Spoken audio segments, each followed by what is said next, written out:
Hey, what's going on today, guys? As you saw in my last video, I just got the new EVGA variant of the 2080 Ti by NVIDIA.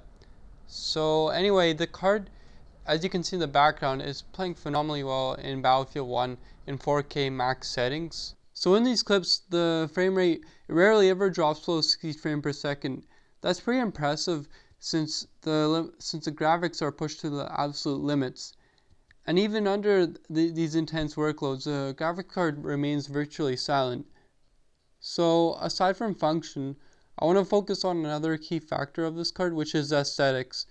I mean, if you're paying around $1,200 US for this card, you obviously want it to look good in your system. So what I did was I turned off all the components within my mid-tower case, with the exception of this card, and I mounted my low light lens along with my A6500 Sony camera body.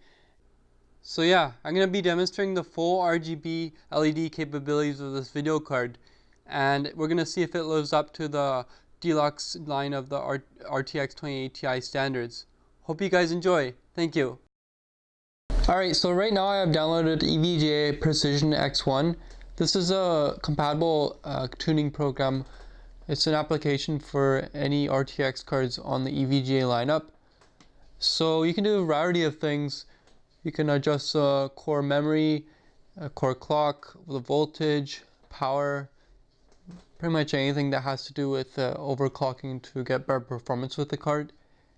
As well as you can monitor the temperatures, the core performance, etc.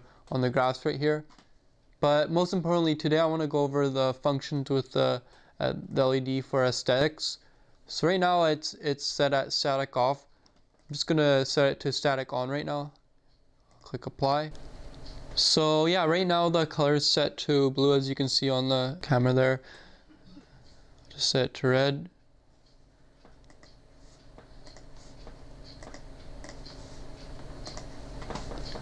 You can cycle through a variety of colors. That's pretty neat.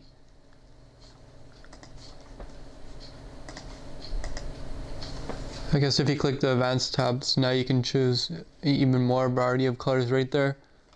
What happens if you set it to black? Apply. Okay, so black just turns off. If anybody were curious, I was curious on that. Let's try yellow.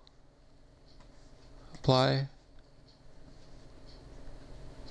Okay, so I'll keep that yellow for now, just so it gives it can really show the brightness being adjusted. So there's medium brightness.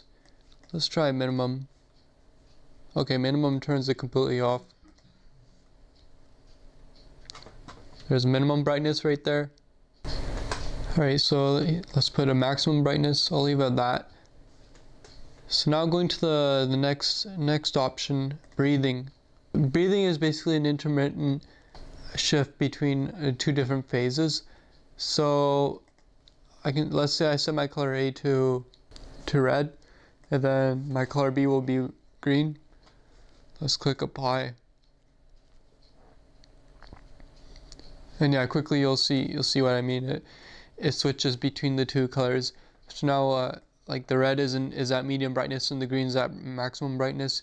You can play around, get exactly what you want. And now both of them have equal brightness for at the peak of their phase. So now this is with the speed on medium. Let's set it to maximum, see what that is. Okay, that's way too fast. There's no you don't even see a gradual change there. It just switches immediately. Let's try the lowest speed.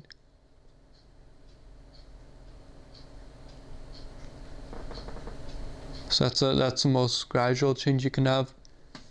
By the way, guys, this diagram right here represents if you have two EVGA cards and SLI connected. I only have the top one connected on the top PCI slot on my motherboard. That's why this part is highlighted.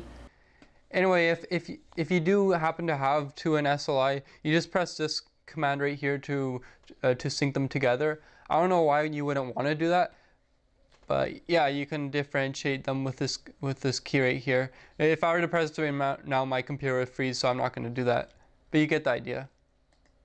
So the last mode I want to show you guys is probably my most favorite. It's temperature. Anyway, so right now I have the color A set at number 30 and color B is set at number 75.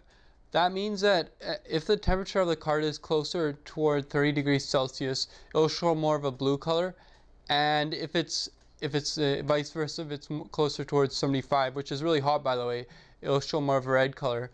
So yeah, right here I have on a chart showing my current GPU temperature. It's at 52 degrees Celsius. So as you can see on the camera there, it's kind of it's more so on the blue color right now.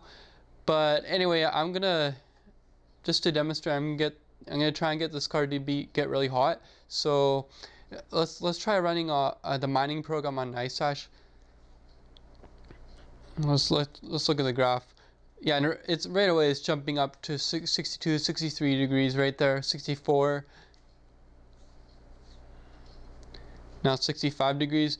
Anyway, as you can see on the camera now, the card's clearly going more toward the red shade color.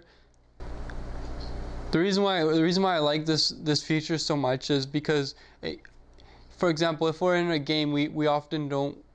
We have a game window open, so we obviously can't have a window like this open simultaneously.